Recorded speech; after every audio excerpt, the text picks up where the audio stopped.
මම දැන් කෑම එකක් ගෙන්න යවුවා මම ඒකකුත් දුන්නා. ගොඩාක් නම් මෙහෙ නැහැ. මම කෑම එකක් නම් දෙන්නම්. සර්ගේ නම මොනවද සර්? චාමර.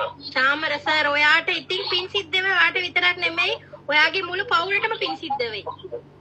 උත්තරන්න ඔයාට හරියන්න ඕනේ කියලා මම ප්‍රාර්ථනා කරනවා සර්. පව්. ඒ කෙල්ල ඒ අක්කා. ගොඩාක් ස්තුතියි. මම දෙන්නම් කෑම එකයි මේ දෙකයි. ඒක ප්‍රශ්නයක් නෑ. පුළුවන් නම් බලන්න ඔය මේ එයාගේ පෙස්ටිය උගලන් දෙක කතා කරලා පුළුවන් නම්. හරි සර්. ඇත්තටම අල් ජසීරා එකේ මේ වගේ හිතවත්කමක් තියෙන මිනිස්සෙ කෙනෙක් මම අද තමයි දැක්කේ. ඇත්තම ඔයාට උත්තරන්න හරියන්න ඕනේ සර්. මම ප්‍රාර්ථනා කරනවා. පළේ කිලින්ජ උඩුකු කිලින්ජ සම්පාදනය කොට අවශ්‍යතා එල්ල සම එඩිටාම. සිස්ටර් ගෘහ සේවිකාවන් රියදුරන් එක්සිට් පර්මිට් අරගෙන තමයි යන්න ඕනේ කියන නීතිය ගෙනාවොත් මොකද වෙන්නේ? ඉරිච්ච යුනිෆෝම් පිටින්ම පටවලා ලාංකික ගෘහ සේවිකාවක්. අයිබෝවන් සුබ සන්ධ්‍යාවක්. දැන් මට පණිවිඩයක් ලැබෙනවා. ටික්ටොක් වීඩියෝ එකක් දාලා තිනවා. මම මේ වීඩියෝ එක අවසානට දාන්නම්. තමිල් භාෂාව දන්න අය ඒක බලන්න. එහෙම නැත්නම් ඔයාලා චුට්ටක් තල්ලු කරගෙන බලන්න. සිංහලෙන් කතා කරන තැනකුත් තියෙනවා ඔතන. සිංහල භාෂාවෙන් කතා කරන ඒවා ටිකත් ඔයාලා අහගන්න. අවුරුදු 4මාරක් වැඩ කරපු සේවිකාව ඉරිච්ච යුනිෆෝම් පිටින්ම පටවලා තියෙනවා. හේතුව මොකද? සාමාන්‍යයෙන් දැන් මෙහෙමයි. දෙපැත්තක් අපි බලන්නත් ඕනේ. මොකද එක පැත්තක් Taman මොන හරි වැරද්දක් කරලා ඉතින් සමාවක් දෙන්න බැරි වැරදකුත් කරනවනේ අපෙන් සමහර මිනිස්සු. ඉතින් ඒ වගේ අවස්ථාවකදී එහෙම පැටවුවා කියද්දිත් පණ පිටින් යවුවානේ. ඒක හරි හොඳයි. හොඳ විලාවට යාව පණ පිටින් පටවලා තියෙන්නේ. නැත්තම් වෙන කවුරු වෙන මාරලා දා එහෙම කියන තරමට බරපතල වැරදි කරන මිනිස්සු ඉන්නවනේ. එක පැත්තක්. අනිත් පැත්තෙන් බෝනස් ඉල්ලුවා කියලා වැටුප වැඩි කරන්න කිව්වා කියලා නැත්තම් මොන හරි තමන්ට අසාධාරණයක් වෙච්ච අවස්ථාවකදී සාධාරණයක් ඉල්ලුවා කියලා දෙයක් කතා කරා කියලා එහෙමත් අසාධාරණකම් සිද්ධ වෙනවනේ. 100% විහිදමයි ඔතන මම කියන මේ එක්සිට් පර්මිට් එකට අහු වෙන්නේ. කියන්නේ අමාරුව වැටෙන්නේ කවුද? අර පාස්පෝර්ට් එක අතේ තියෙනවා ගෙදර ප්‍රශ්න. අපි මේ ටිකට් එක දාගෙන යන්නද යනවා එහෙම කියලා ගිහායෙත් ඉන්නවනේ. පාස්පෝර්ට් එක අපේ අතේ නම් බතාක එකත් අපේ අතේ නම් කෙලින්ම එයාලා නිදා ගන්න වෙලාව හරි ටිකට් එක දාගත්තා ගියා. මොකද නොටිෆිකේෂන් එක යන්නෙත් ඉතින් අර නෝමල් මෙසේජ් එක නැත්නම් සෙල් එකේනේ. එතකොට එයාලා ඉක්මනින්ම ටිකට් එක දාගෙන එයාලා නිදාගෙන ඉන්න වෙලාවේ හරි රැයට ටිකට් එකක් දාගෙන හරි එහෙම යන අය ඉන්නවා. සුළු පිරිසයි. නමුත් මේ අයට විතරයි ඒ ගැටලුව එන්නේ. ඊට අමතරව එක්සිට් පර්මිට් එක කෆීල් සහ හාම්පුතා සහ සේවකයන්ගේ අතර දැන් මේ ෂූන් වීසාවල එන්න අයට ඒක අනුමතියනේ. දැනට අනුමතිය දීලා තියෙන්නේ. ඒක ක්‍රියාත්මකයි දැන්. එතකොට කාදින් වීසාවල එන්න අයටත් ඒක ක්‍රියාත්මක වුණොත් හොඳ නැද්ද? මට හිතන විදිහට මම කල්පනා කරන්නේ මේක අපි ප්‍රශා කරමුද කියලා. තාන අපේ කාර්යාලය එතකොට අපි ඔයාලට මතක ඇති අපි කතා කරා ලේබර් යුනියන් ෆෙඩරේෂන් ඒක සහමාල මන්සලිය දැන් ගොඩාක් තැන්වලට ඉතින් අපිට පෙටිෂන් එකක් කරන්න පුළුවන් දැනුවත් කිරීමක් කරන්න පුළුවන් ඉල්ලීමක් කරන්න පුළුවන්. නමුත් කාදින් වීසාවල ඉන්න අයට වෙන අසාධාරණයට තියෙන එකම ක්‍රමය ඒකයි. දැන් පිලිපීන් රජය බලන්න කොලයක් නැතුව යවන්න නැහැ සමහර අය ගින් කොලේ හදන්න ඕනේ කියනවනේ. සාෆරේ යන්න කලින් ඇඳුම් පිටින් පටවන්න බෑ කියලා කියනවා. නමුත් සියලුම රටවල් වලට සියලුම ගෘහ සේවිකාවන්ට ඒ අවස්ථාව ලැබෙන්නේ නැහැ. එතකොට අනිවාර්යයෙන් මෙන්න මේ වගේ ක්‍රමයක් තියෙනවා නම් හොඳ නැද්ද? ලංකාවට පටවන්න කලින් යන්න කලින් මෙන්න මේ ලියුම කෆිලුත් අනුමතිය දෙන්න ඕනේ. හාම්පුතා දෙනවා වගේම අපේ සේවිකාවනුත් අනුමතිය දෙන්න ඕනේ. අනුමතිය දෙන්න ඕනේ. එතකොට එහෙම තිබ්බොත් හොඳ නැද්ද? මොකද සේවිකාවන්ගේ සේවකයන්ගේ රියදුරන් ගෘහ සේවිකාවන්ගේ පැත්ත තියෙන සාධාරණ අසාධාරණ ගැනත් දැනගන්න පුළුවන් වෙයි. එතකොට හාම්පුතා එහෙම පටවනවා නම් හේතුව මොකද්ද කියලා හොයාගන්න පුළුවන් වෙනවා නේද? ආයතනවල වලට හරි. නැත්නම් මේ තමන්ගේ සිය කැමැත්තට ගිහින් පටවලා දානවනේ. එතකොට එයාලට ලැබෙන්න තියෙන සාධාරණ සහ වැටුප සමහර අය වැටුප් නොදී යවනවා. බෝනස් එක අතාරින්නකෝ. දැන් බෝනස් එක අවුරුදු දෙක අවසානයේදීනේ දෙන්නේ. දැන් සමහර අය අවුරුද්දක් වැඩ කරලා අවුරුදු එකමාරක් වැඩ කරලා අවුරුදු දෙක ඉවර වෙන්න කලින් වෙටුප් නොදී පටවලා යවනවනේ. මාස 6ක මේ අවුරුද්දක මාස 6ක මාස 4-5ක වෙටුප් නොදී ඔහොමම තියාගෙන වැඩ අරගෙන පටවලා යවනවා. එහෙම ප්‍රශ්නවල වලටත් මෙන්න මේ එක්සිට් පර්මිට් එක ගන්න ක්‍රමයේ ගෙනාවනම් ගෘහ සේවිකාවන්ටත් ඒක හොඳ නැද්ද? ඔයාලගේ අදහසත් පළ කරන්න.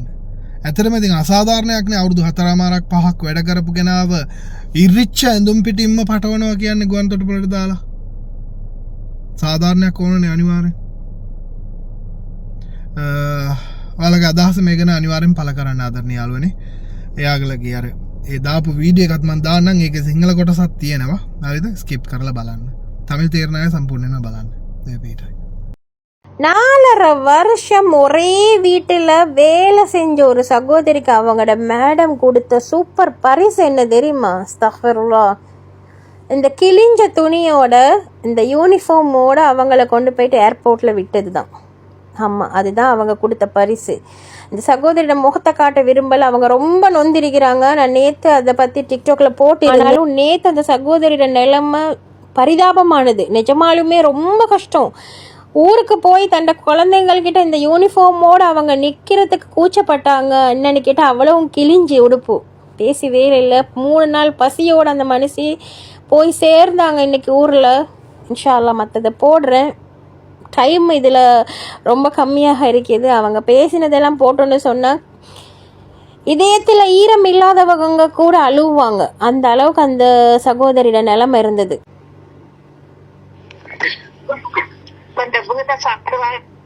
தேத்தனி வாங்கி கொடுத்தாங்க. என்னை பார்த்துட்டு யூனிஃபார்மோட பாருங்க, வீடியோ கொண்டு எடுத்து பாருங்க. இப்படியே தான் அவங்கள அனுப்புறாங்களா? காலையில துணி கிழிஞ்ச வாக்குல, யூனிஃபார்ம் கிழிஞ்ச வாக்குல, சப்பாத்தி கிழிஞ்ச வாக்குல எல்லாம் ஏசுறாங்க. ஏன் கருமான நாள் சாப்பாடு வாங்கி தராங்க. சாப்பாடு இல்லைங்க, சாப்பாடு இல்ல சிஸ்டர். அதனாலதான் நான் சாப்பாடு சமைச்சும் எடுத்துட்டு, நீங்க 3 நாளா சாப்பிடலன்னு சொன்னீங்களா, சமைச்சும் எடுத்துட்டு ஏதாவது பிளைட்ல தின்றதுக்கும் எடுத்துட்டு கொடுப்பேன்னு தான் அவ்வளவு கோல் வந்து தான் அடிக்கிறேன். நீங்க ஆன்சர் இல்ல.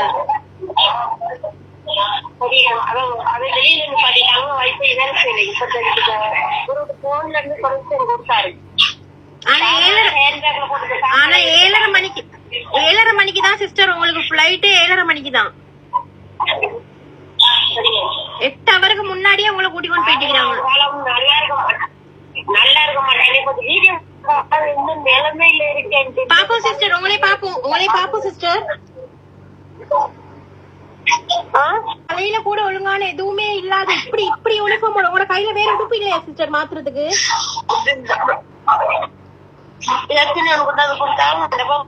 நல்ல சாமான் எடுத்துட்டாங்க. பழைய கிழிஞ்ச உடுப்பும் கிழிஞ்ச சப்பாத்து கொண்டா வச்சுட்டா எல்லா சாமான் எடுத்துட்டாங்க. சிஸ்டர், எனக்கு நிஜமாலுமே வல்லாஹி மனசுக்கு வேதனையா இருக்குது. நான் வர்றதுக்கு அவ்வளவு தூரம் வந்து இதாக்கி எல்லாம் செஞ்ச சாப்பாடு எடுத்துட்டு வந்து ஒண்ணுமே எனக்கு செய்ய முடியாம போச்சு சிஸ்டர். நான் என்ன பண்ணட்டும்? நல்லா கூட செய்ய சாமான் கொண்டு போறதுல கிளவி எப்படி எடுத்திருப்பாங்கம்மா. கிளவி அவங்க கஞ்சாதாரி அவங்க எடுத்துட்டு போயிருப்பாங்க வீட்டுக்கு. நியாய சிஸ்டர், நீங்க வெளியே வர்ற டைம்ல ஒரு கோல் அடிச்சிருந்தாலும் அந்த இடத்துக்கு முதல்ல நீங்க கோல் அடிச்சிருந்தாலும் நான் வீட்டுக்காவது வந்திருப்பேன் சிஸ்டர். சாமான் கொண்டாந்து கார்ல வச்சுட்டு அவங்களோட தம்பிக்கார தங்கச்சி விட்டு மகனுக்கு கோல் பண்ணிட்டு அதுக்கு பிற்பாடு என்னைய வர சொல்ல வெளியில வாட்டு. சரி வாங்கம்மா, இவ்வளவு நாள் வேலை செய்ய கூட சாப்பாடு இல்ல. ஒரு நாளும் நல்லா இருக்க மாட்டான். போற கார்ல அவ அடிப்பட்டுதான் சாகுவான். இந்த மாதிரி தேத்தனி கொட்டா கொட்டா சாப்பாடு சிஸ்டர். நிஜமாலும் எங்க குவைட்ல எந்த ஏரியாவுல இருந்தீங்கன்னு சொன்னீங்க? சிஸ்டர், குவைட்ல எந்த ஏரியாவுல இருந்தீங்க சிஸ்டர்? குவைட்ல எந்த ஏரியாவுல இருந்தீங்க சிஸ்டர்?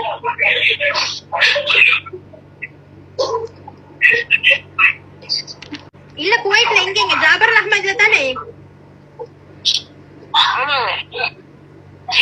கவலைப்படாதீங்க சிஸ்டர், கவலைப்படாதீங்க. நீங்க உங்களை உங்களுக்கு இப்படி ஒரு அநியாயம் செஞ்சிருப்பாங்களா இருந்தா அது யாரா இருந்தாலும் அனுபவிப்பாங்க. கவலைப்படாதீங்க, அழாதீங்க. நிஜமாலுமே எனக்கு மனசு அவ்வளவு வேதனையா போயிடுச்சு. சரிம்மா, நீங்க எல்லாம் நல்ல ஒரு இடம் எடுங்க, நான் கண்டிப்பா வருவேன். பாக்குறதுக்காக வேண்டி என்கிட்ட நான் உங்களை கண்டு இல்லது தானே, கண்டு இருந்தா அப்படி தேடியாவது பக்கத்துல நம்ம வந்து பாக்கலாம். கண்ணும் இல்ல தானே நான். சரி தங்கச்சி, இவ்வளவு தூரம் எனக்கு செஞ்ச நீங்க ரொம்ப புண்ணிய சாமான் மாற குடிக்கலாம் போச்சு. அது அவன்ட்டா தானே இல்ல, இல்லாட்டி வெளியே சரி நின்றுப்பேன். ஆமா, அதுதான் உங்க டிரைவருக்கும் நான் கால் பண்ணி சொன்னேன். உங்க டிரைவருக்கு நான் கால் பண்ணி சொன்னேன். கொஞ்சம் சைன் வைக்க சொன்னாலுங்க, சைன் வச்சேங்க. எதுக்காக சைன் வச்சா? நாளைக்கு ஒரு ஆள் வேலை சரி வருதுங்களா? மெத்தையெல்லாம் கொண்டாந்து கொடுத்தா மெத்த எல்லாம் தானே படுத்திருந்தேன்.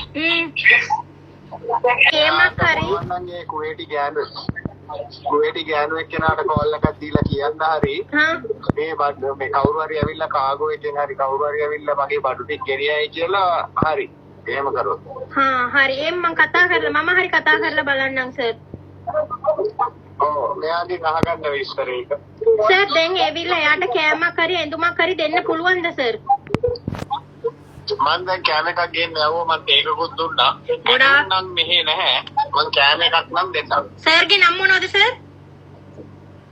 චාමර. චාමර සර්, ඔයාට ඉතින් පින් සිද්ධ වෙයි. ඔයාට විතරක් නෙමෙයි, ඔයාගේ මුළු පවුලටම පින් සිද්ධ වෙයි. උත්තරන්න ඔයාට හරියන්න ඕනේ කියලා මම ප්‍රාර්ථනා කරනවා සර්. පව් ඒ කෙල්ල ඒ අක්කා ගොඩාක් ස්තුතියි. මම දෙන්නම් කෑම එකයි මේක එකයි. ඒක ප්‍රශ්නයක් නෑ. පුළුවන් නම් බලන්න ඔය මේ එයාගේ පෙස්ටිය උගලන් දෙක කතා කරලා පුළුවන් නම්. හරි සර්. ඇත්තටම අල් ජසීරා එකේ මේ වගේ හිතවත්කමක් තියෙන මිනිස්සෙ කෙනෙක් මම අද තමයි දැක්කේ. ඇත්තම ඔයාට උත්තරන්න හරියන්න ඕනේ සර්. මම ප්‍රාර්ථනා කරනවා. බොහොම ස්තුතියි සර්. බොහොම ස්තුතියි. அவர் இப்ப பேசின சாப்பாடு உங்களுக்கு கொண்டு வந்து கொடுப்பாரு. உங்களுக்கு சாப்பாடு இப்ப கொண்டு வந்து கொடுப்பாரு சிஸ்டர். எனக்கு உண்மையிலேயே அவ்வளவுக்கு அவ்வளவு வேதனையா இருக்கு சிஸ்டர். அவ்வளவு தூரம் நான் வந்து சாப்பாடு எடுத்துட்டு வந்து உங்களுக்கு நான் இவ்வளவு உதவி பண்ணணும்னு வந்த என்னால ஒண்ணுமே பண்ண முடியாம போனது. சாரி சிஸ்டர், நிஜமாலுமே மனசே கவலையா இருக்குது. சாரி. நான் தான் உங்களுக்கு சொல்லி சொல்லணும். எனக்கு ஒரு பேரு உலகம் இல்ல, நீங்க எனக்கு கிடைச்ச கடவுள் தான் உங்களை கொண்டு காட்டியிருக்காரு. டிக்டாக் மூலியமா உங்களோட நம்பர் எடுத்து மனசு எவ்வளவு சந்தோஷம். கோப்பி கொண்டாந்து கொடுத்தாங்க பால் போட்டு. நிஜமாலுமே சிஸ்டர், அந்த சாமான் இருந்திருந்தா ஏதாவது ஒண்ணு எப்படியாவது என்ன பாரமா இருந்தாலும் நான் எடுத்துட்டு போயிருப்பேன். மன்னிச்சு கொள்ளுங்க. நான் அவ்வளவு தூரம் வந்தும் என்னால ஒண்ணுமே பண்ண முடியாம போச்சு. மன்னிச்சு கொள்ளுங்க. இல்ல அவ ஒரு வெங்காயத்தோடு வீச மாட்டா, வெள்ளை குடுத்தோடு வீச மாட்டா. இல்ல நிஜமாலுமே உங்களை மாதிரி சிஸ்டர், உங்களை மாதிரி அவ்வளவு தூரம் நானும் கஷ்டப்பட்டுதான் இந்த இடத்துக்கு வந்திருக்கிறேன். இந்த மாஸ் எக்ஸ்பிரஸ்ல நான் இன்னைக்கு வேலை பாக்குறதா இருந்தா சும்மா இந்த வந்து சீட்ல உட்காரல சிஸ்டர். உங்களை மாதிரி அவ்வளவு கஷ்டப்பட்டு இருக்கிறேன். உங்க கஷ்டம் எனக்கு புரியுது. அதனாலதான் யாருக்குமே ஓடாம இவ்வளவு தூரம் உங்களுக்கு ஓடி இவ்வளவு தூரம் நிறைய பேருக்கு இப்படி உதவி பண்ற காரணம் அதனாலதான். இன்னைக்கு இவ்வளவு தூரம் நான் சமைச்சு எடுத்துட்டு வந்து உங்களுக்கு பிளைட்ல ஃபுட் எடுத்துட்டு வந்து ஒண்ணுமே எனக்கு சாமனம் கதை கல்வி வலி ஒரு ஃபுட்டு கூட எனக்கு உங்களால தர முடியாம போச்சேன்றதுதான் எனக்கு அவ்வளவு வேதனையா இருக்கு சிஸ்டர். Sorry sister, sorry. சரி பரவாயில்லைங்க, நல்லபடியா போய் போதும். நல்லபடியா நீங்க போய் சேருவீங்க. இன்னும் ஷேர் பண்ணினா நிறைய இருக்குது. அதுக்கு உண்டான டைம் இந்த டிக்டாக் எனக்கு தரல. அந்த அளவுக்கு மனசுக்கு கவலையான ஒரு விஷயம். நிஜமாலுமே உறவுகளை உங்கள்கிட்ட ஒரே ஒரு விஷயம் சகோதரிகள் கேட்குறேன். நீங்கள் எடுக்கிற காசில் கொஞ்சமாவது உங்களுக்காக வேண்டி சேர்த்துக்கொள்ளுங்க. 1000 தான் நீங்கள் சம்பாரிச்சு உங்களோட குடும்பத்துக்கு அனுப்பினாலும் உங்களுக்குன்னு சொல்லி ஒரு பிரச்சனை வரப்போ போகல.